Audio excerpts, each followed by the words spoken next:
No, lighting in this one's really good. I don't need my cell phone at all. I mean, you can still hold it out here if you want, but I saw Ryan do that once.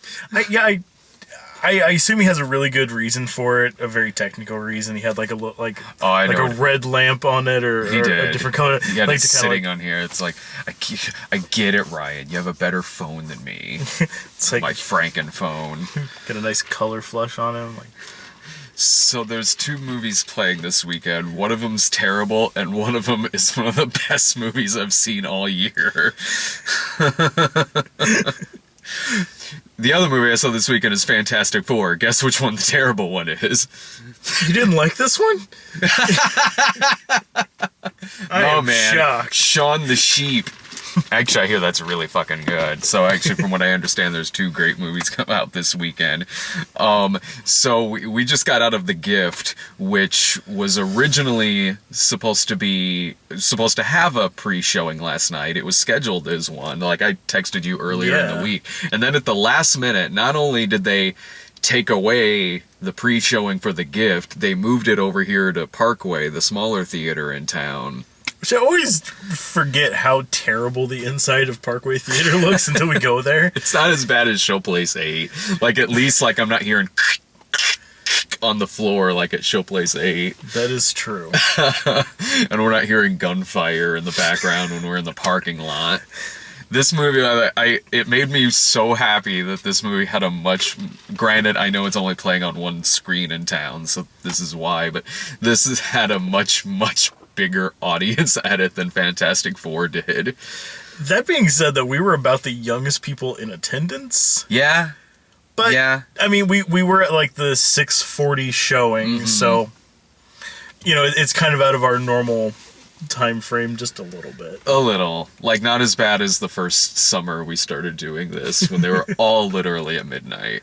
Yay. Because now we're like, oh, this one's at 7, this one's at 8. Because there's no chance anyone will like movies and also have a fucking job. That was a long summer. This is one of the most tense fucking 100 minutes. Like, in recent memory. My heart feels all fucked up and shit after watching that. This movie is the whole goddamn time. Yeah. Like, from the fucking opening. Like, it's such a tense and somber movie, and it's just like, it makes it tense when there's nothing happening. It makes it tense when there is shit happening. It makes it tense when there's no reason for it to be tense. Like, it's genuinely scary. It knows exactly how to get it and just turn that fucking screw that it's constantly got you on fucking edge. This is a real horror film. Like, this is straight up a horror film, and it's easily the scariest movie I've seen since The Babadook.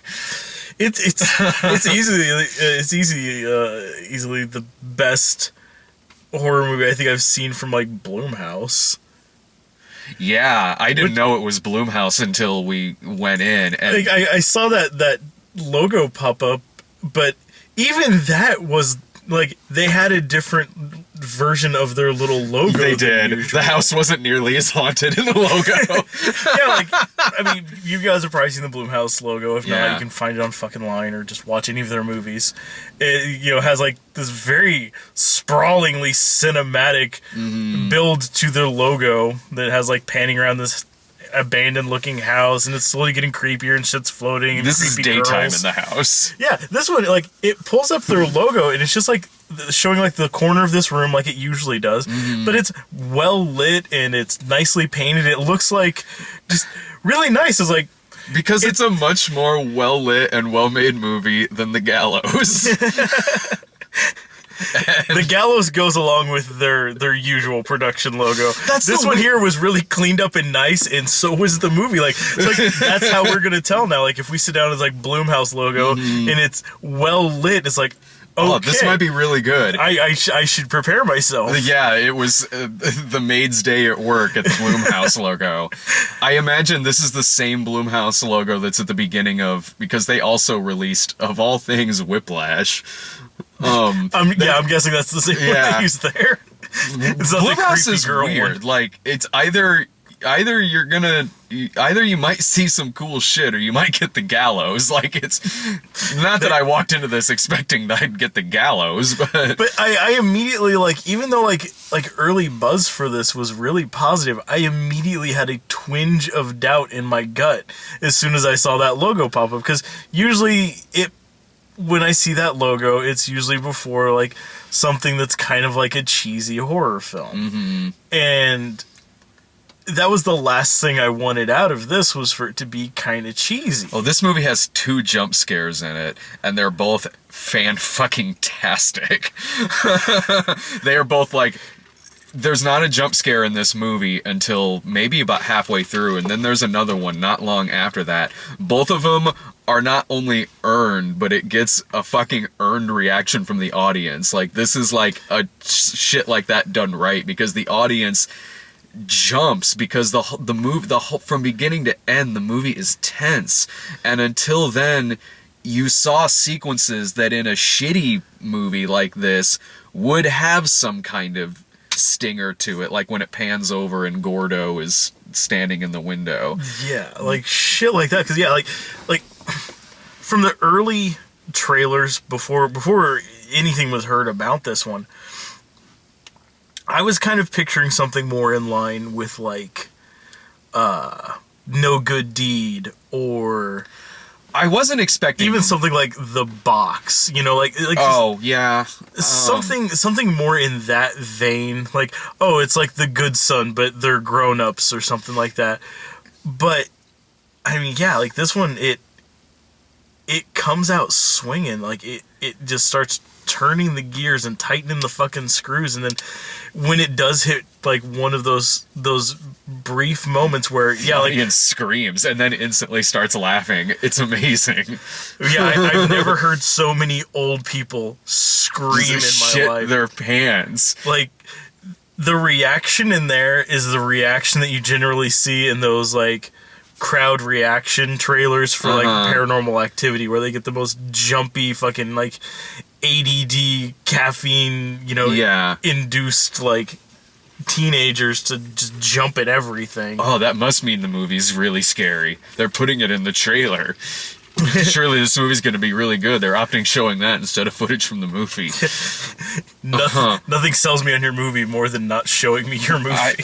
I was really looking forward to this, because from the trailers and the advertising wasn't so much reminding me of something like No Good Deed, because that's that movie, like, it served its purpose, and that it was just a cheap movie that we went to see and kind of laughed at. But like, just as far as like creepy guy coming into the home, like sinister intentions being belied by, like, you know, like, oh yeah, here, let me fix the dryer for you. Yeah, these things. It was more so for me, like, I went into this like thinking it was going to be a really cool throwback to like the stalker thrillers that I kind of liked from the 90s. So something like The Hand That Rocks the Cradle, like things like that, like Bad Influence, like Unlawful Entry. Which is Unlawful Entry is probably the best one of those early 90s psycho thrillers. When you got Ray Liotta standing there as a psycho cop going, "What are you gonna do? Call a cop?" So that movie's amazing. So I went into this like thinking like, okay, like I used to like those movies quite a bit. I still do like that kind of movie. But this, not only does it really play with that genre, and it honestly is even kind of a love letter of that genre, of that subgenre, but it's one of the creepiest stalker thrillers I've seen since like Play Misty for me. Yeah, this. And it's so goddamn subtle. It is so goddamn subtle about it, and that's the part that's so unnerving, is that it does like a lot of things where a lesser movie would feel the need to put in like a musical cue or every like, other goddamn minute, like, you know, like slam the focus down to like the far end of the hallway to make sure that you saw what you thought you saw. Like, there would be some shadow going across the wall, and then some loud fucking like bang on a drum, or like some fucking stinger sound effect or something like that. But this here, like, nothing like that. Like, No. If you saw something or you thought you saw something, that was just left as that. Like, it... How did we do this the first time? I'm trying to remember. Oh, I think... Yeah, that's alright, yeah. Oh, that's right, we kept the air on. Yeah, that's the trick. That's the trick. No, you're right, because this movie is not taking... The thing about this movie is that it doesn't really seem like it's taking... I have an idea.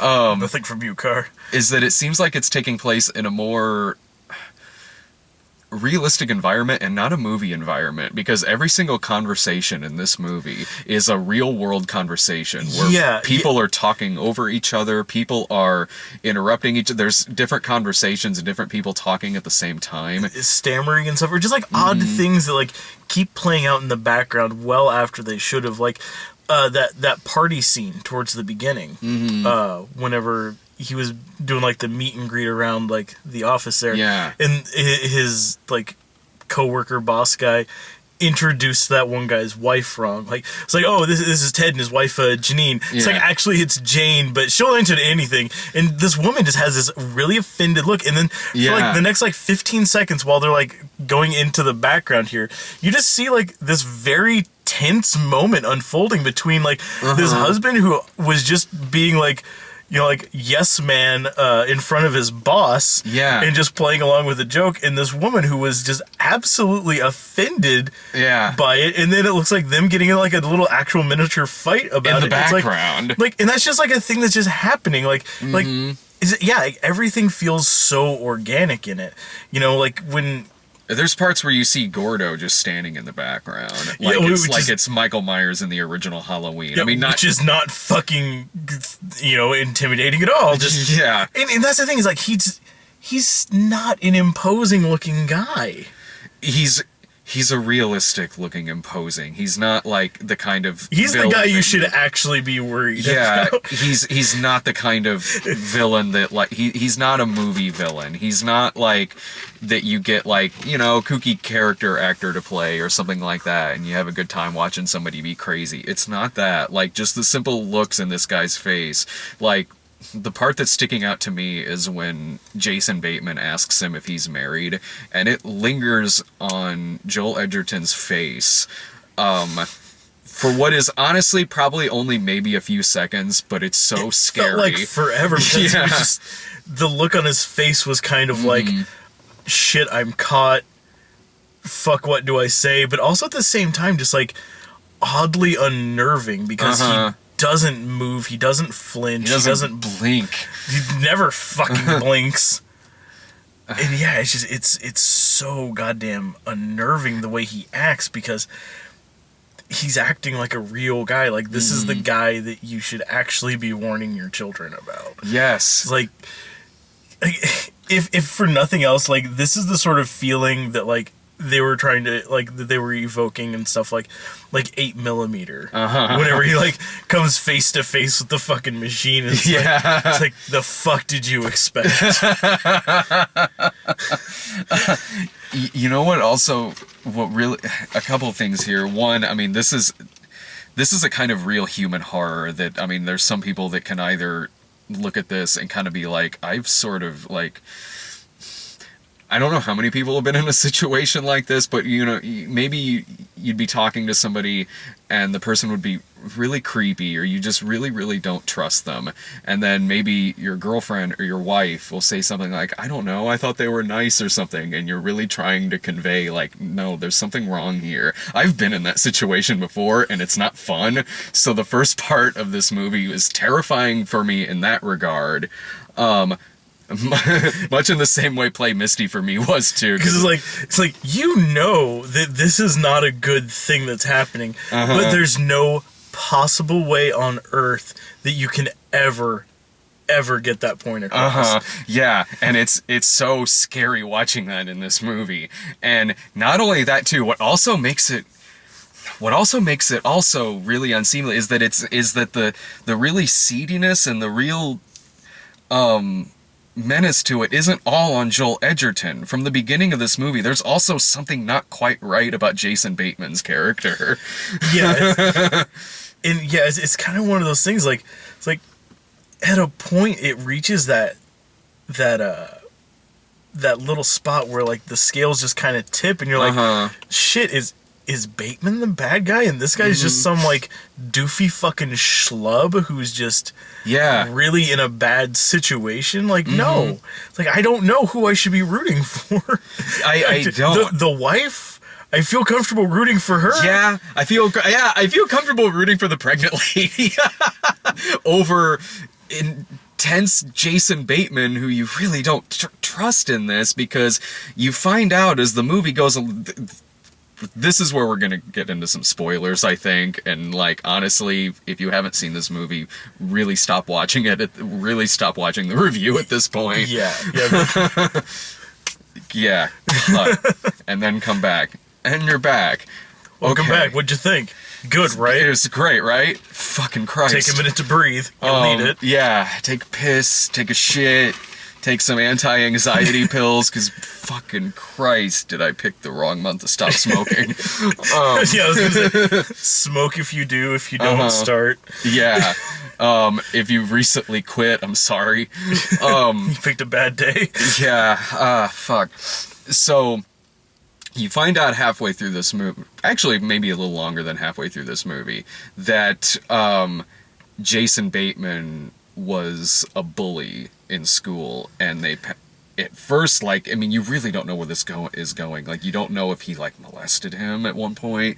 You don't know if it starts throwing out a lot of really dark concepts, like, suddenly. He might have molested him, or maybe they were gay, or, like, you just kind of don't know. It's like, did he used to beat the shit out of him every day? Like, is this like the sort of situation, like, it's like, you know, like a fucking, like, Lord of the Flies type situation? Yeah. You know, like, he was the fat kid and everybody just beat the shit out of him? Like, what the fuck happened?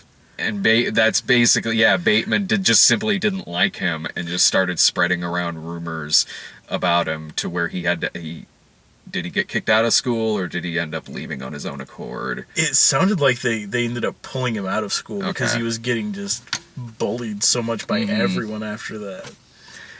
And the thing about Jason... What I gotta say this about Jason Bateman real quick. There's never a single point in this movie where it's like you're expecting him to say a punchline. This is one of the best performances he's ever given. Yeah, it's definitely it's kind of like Steve Carell, like Foxcatcher. It's exactly like that. It's like he has that switch in there, and he turns that part off. Like, this isn't like from the jump, like, you don't expect for him to be, like, doing, like, his usual kind of shticky sort of thing. Like, if you liked Horrible Bosses and that's why you're coming to this, that's... But then, wow! you seriously miscalculated your evening. Yeah, like, Bateman he doesn't do his, like, sarcastic, passive-aggressive... Or, like, mugging type things. Like, the straight man kind of thing that Jason Bateman's a great straight man in comedy. He's great at. But yeah, with this one here, like, all that shit gets just turned off. Oh, like, if this is the first movie you've ever seen of his, you would not have any inkling from this movie that he is mainly known as a comedic actor. Like, at all. Like... Because he has, like, this... The whole time, like, he has this sort of, like, kind of slightly dark edge to him. It's that 5 o'clock shadow and the eyes.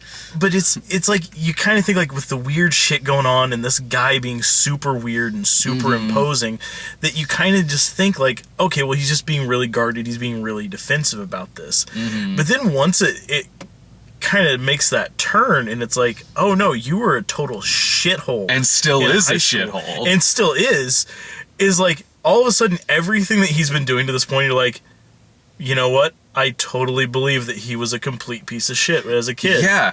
Like, as soon as it drops that he was the bully in this situation, it's like, all of that makes sense now. Everything we've seen up until now makes perfect sense. Yeah, and it also... Because, like, sometimes, like, they'll do, like, a big twist like that, and it's it seems out of nowhere, or like suddenly the person, like after that moment where you find out that like, oops, they're kind of a bad guy, like suddenly there's a dramatic shift in how they act for the rest of the time. No, not at all, because he's the same. It keeps building because of the situation, but it's just, it puts everything into a totally different focus, which he still is a bully. Oh, me too, because there's something untrustworthy about this guy. There's something slimy and something sleazy. He still is a bully. He's up against another guy at his work for a job, and he ends up, like, falsifying evidence that this guy is, like, crooked or he's done some bad shit. Basically tanks this guy's entire career, gets him fired from his job. I mean, fucking just ruins his life after he finds out, like, oh, I'm up for promotion. Who against? Oh, one other guy. Let me write down his name and find out everything about him and destroy this man. Oh, yeah, and that's what this movie has been. It's been Joel Edgerton who got his life destroyed by Jason Bateman, and he's destroying Jason Bateman's life. But that's not to say that Joel Edgerton is any kind of good guy in this movie. He's not. In fact, he is actually worse than Jason Bateman, and probably, they don't tell you for sure, but if he did what he did, he's worse than Jason Bateman. Yeah. Yeah, this is a huge spoiler, but at the end, Jason Bateman's wife in the movie is pregnant, and they conceive maybe a half hour into the movie. By the end, she gives birth, and the twist at the end, which, dear fucking God, I did not see this coming. As soon as it started building in that direction, I'm like, oh fuck. Oh no. Oh God, don't do it, because that's gonna just be so wrong. But you don't know if it is, because he doesn't specifically say whether there's a part, and it's before she gets pregnant that she ends up passing out. So Joel Edgerton drops off at Jason Bateman's place a tape that shows that he was in the house when she passed out, and he might have raped her to get her pregnant. And they previously had tried having a kid before, but it suffered in a miscarriage, and she delivers this kid, and it doesn't say he doesn't tell him whether or not he did or not, because the camera that Edgerton is using cuts out before anything happened.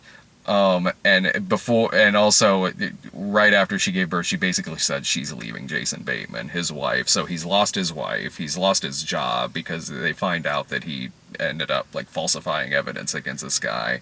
So... And now, maybe his kid's not his. Which, this could be, like, okay, like, one... He just needs to get a DNA test to see. Like, that'll take care of that. Get a DNA test. But also, he probably still could get back together with his wife. If he shows this DVD to the cops and to his wife and be like, look, you think I'm an asshole? Look, I was right. This guy might be a rapist. This guy did break into our house and made it look like he raped you and impregnated you. Look, I know you think I'm an asshole, but comparatively, I mean, come on. I was fucking right. Well, it was just... that little tape that he made was just so creepy. He's wearing a monkey mask, but not like something you'd buy, like, nowadays. Like, it's like this creepy, like, 1950s looking mask. Yeah. Like that weird fucking, like, old, like, PSA video about, like all those kids, like, getting high and, like, they're all monkeys and, like, riding their bikes and getting hit by cars and shit. It's so fucking skeevy and creepy. Fuck, it's just chilling. It's just one of the most chilling movies I've seen in a long goddamn time. In terms of stalker thrillers, this is one of the best ones ever made. This is better than Fatal Attraction. This is better than... I would say it's better than Play Misty for me, which I think is a classic. God damn, I mean, fuck. I mean, I can usually, even a bad stalker thriller, I can still kind of get like a cheap thrill out of, because they can be, even a bad one can still have like a fun performance in it or two. Well, yeah, you know? exactly. Well, No Good Deed is such a good example of that. Just because, like, yeah, it's so over the top, and it's wildly not the kind of movie I would expect to see someone like Idris Elba doing. Yeah, other than just to have a good time playing a bad guy. Or remember that movie, that really bad one from the 90s that again was fun because of the villains? The Tie That Binds, the one about they adopted the kid and then the parents came after him. Keith Carradine and Daryl Hannah, I think, were the bad guys in that. Bad movie, but you get to see Keith Carradine playing like just some redneck psycho who just wants his family back. It makes for a fun performance, and it's like you can still take something out of it. But yeah, this one definitely goes way up there on the fucking list, just because it's so well done, and I gotta say, like huge props to Joel Edgerton. We also wrote and directed the movie. Yeah, I guess it's like his first it's directorial gig. So I'm like, fuck, if this is what he puts out, I mean, then keep fucking make more, man. I want to see more of this shit. Stand in front of the camera, behind it, I don't care. Yeah, I don't care. He's terrifying in this movie. The writing is perfect. The direction is, dear God, is it perfect? Like I want to see him go after some other genres too. Like, yeah, because just like so many like the slow angles and just like, you know, just everything, like just showing just enough of too much of the screen, kind of going like, honestly, like taking some cues from like Carpenter on like Halloween, like you know, like show just too much of the area that you're in. Yeah, like if you're gonna have a shot of a kitchen, make sure it's a wide enough shot so you can see the doorway, because you don't know what's on the other side of the doorway. Yeah, it's like just always like everything that's framed, there's always a spot where like somebody could be hiding. Yeah, it's like like the action, like it'll be on like the wife at home, like on like this part of the camera where I'm at, and then it'll just leave all this fucking open area where anything could be going on, and it's that kind of movie where anything could be going on, so you just sit there the whole time, like, constantly on fucking edge about that. He could peek in through the window in the background. He could be, like, behind the fridge. He could be in the bathroom. It's so fucking scary. And it's somebody on the comments for one of the videos mentioned that there's another movie out that he wrote, that he also wrote, and I really want to check that out, whatever that is. I really fucking want to see. Yeah, because if this is evidence of what he can do, like, do some more. It makes a good, like, pairing with, there was a movie out last year, which was one of my favorite movies last year. It was called Cold in July, that kind of played around with this genre too. Cold in July is Michael C. Hall and Don Johnson, where the first part made you kind of think it was going to be like a stalker thriller, but then as it gets going, it turns into a much bigger plot where they end up like having to like take down like a snuff film racket, and it actually takes place in the 80s, and it's really fucking good. Different kind of different, tonally very different. Both movies are. That one was more like a cool like 80s kind of sleazy thriller. This one is just fucking haunting as fucking shit. Like, but both of them like would make a good like. I don't know if I would suggest watching them in the same night, because, like, I have enough anxiety right now because of this movie. And Cold in July is pretty intense, too. But if you like Cold in July, you'll like this. And if you like this, you'll really like Cold in July. It's like telling somebody that they should sit down, like, you know what you should do? Like do, like, a double feature, something like, you know, Old Boy and, like, I don't know, like, I Saw the Devil. You fucking right, Jesus Christ. Yeah, exactly. Like, here's what you do. You sit yourself down, you have a double feature of Bad Lieutenant and Seven. And then cry yourself to sleep. And by sleep, we mean just lay there in bed with your eyes sort of closed, pretending you're asleep until eventually it's daytime. Yeah, sleep with one eye open. Of everything that's out right now, this is the one that I recommend the most. I'm not even talking about this weekend, I just mean in general. But yeah, this was hands down, like I had heard some positive things before coming into this, and this far exceeds anything that I had heard. Yeah. There's a reason that this movie is so good. That this movie is so good that it's been trending online because it's so good. Fantastic Four has been trending online for a different reason. So find a theater. If you're like this and this is only playing in one screen in your town, Find that screen. Avoid Fantastic Four like the fucking plague. Avoid that. Avoid Vacation. Just go see this over anything else that's playing right now. Fucking Christ. Well, that's my final thought on the movie. Yeah, I mean, I can't really think of anything much else to say because it's one of those movies, like, it's so good. Like, I feel like anything else I say is just gonna just be more of the same. Like, it's just it deserves, like, any amount of praise that it's getting right now is rightfully deserved and rightfully earned. If you want to see something that'll actually kind of, like, chill you and, like, if you just want to see great filmmaking, honestly. Yeah. But if you're looking for, like, something that's, like, an actual, like, scare, like something like The Babadook or It Follows, like something that's unconventional and that's what makes it work, go see this. Yeah. I 1000% agree. This when I do my list at the end of the year of the best movies of the year, this is gonna be on it. I'll actually be kind of curious to see come award season if this actually has a chance, because I hope it does. Like, it seems like the sort of thing, like, because how many times have we seen movies where, like, this is one of my favorite movies of the year, and then come, like, you know, award season, it doesn't even get mentioned. Yeah.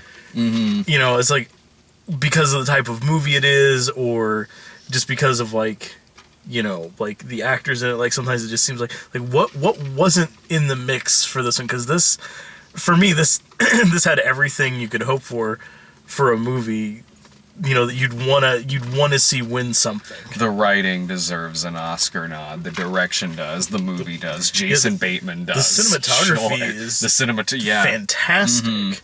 Joel Edgerton does. Like, these are award-winning performances that they're giving in this movie.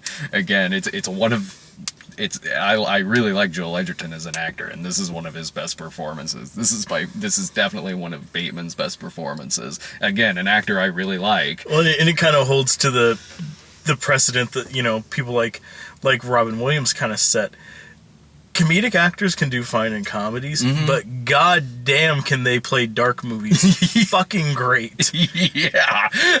Between Insomnia, fucking 1 Hour Photo,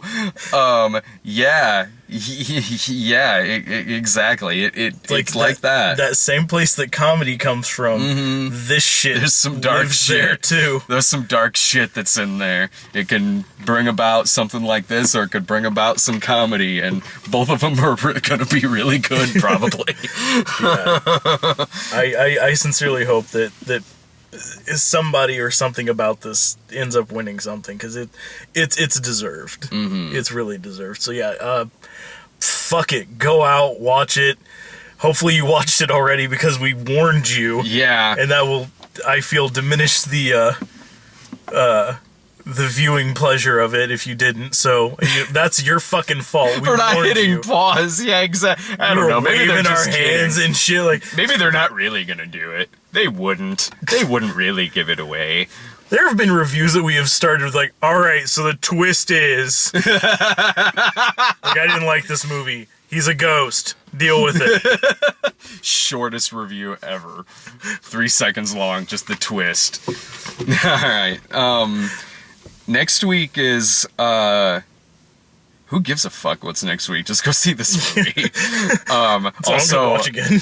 Also, I can't remember what comes out next week. I think it might be like Sinister 2. So there will definitely be movies next week, Yeah. and we'll talk about them. Yeah, we'll be there, whatever it is. Yeah. See ya.